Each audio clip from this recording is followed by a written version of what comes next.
Alors parmi ces mesures encore annoncées, on va continuer par Manuel Valls la semaine dernière, notamment pour les PME et les TPE, et intégrées encore une fois à la loi Macron. On trouve aussi le plafonnement des indemnités versées à un salarié au prud'homme en cas de licenciement abusif.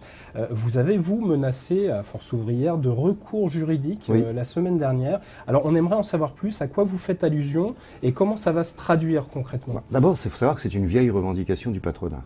Moi, je me souviens très bien, par exemple, la dernière négociation en 2008, quand sur le marché du travail, un accord que nous avions signé, on avait réussi à bloquer cette revendication. Bon, là, ils obtiennent satisfaction. Pourquoi? Donc, ça voudrait dire, on n'est pas sur. Il y a eu des C'est-à-dire que le gouvernement a suivi le Ah oui, patronat, là-dessus, comme oui. vous l'avez C'est dit pas la déjà la première semaine fois. dernière. C'est pas la première fois, mais là aussi, oui.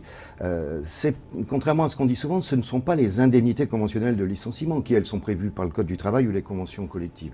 Ce sont les dommages et intérêts. C'est quand un salarié considère qu'il est victime d'un licenciement abusif, qu'il attaque, et c'est le juge qui détermine s'il est abusif et le montant des réparations. C'est ça qui serait plafonné. Nous considérons, on est en train de creuser juridiquement, qu'il y a plusieurs incompatibilités juridiques. Problème par rapport à la Constitution, on n'est pas les seuls à le dire, en termes de traitement d'égalité, en termes de réparation notamment, contraire à une convention internationale du travail qui est la convention numéro 158 qui prévoit aussi qu'il doit y avoir une réparation juste et intégrale du préjudice subi, et à certains textes européens dont la Charte sociale européenne. Donc ça fait pas mal de dispositions qui pourraient être contraires. Donc, ce recours, il se ferait devant quelle juridiction, quelle institution? Vous pouvez faire un recours, il faut attendre que la loi soit votée. On ne va pas faire un recours sur un projet.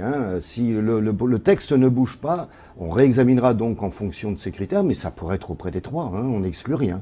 Et d'autres organisations d'ailleurs ont dit à peu près la même chose. Le gouvernement prend un risque à la fois constitutionnel et de non-respect d'une convention internationale du travail, ce qui est quand même pas très bon pour un pays comme la France.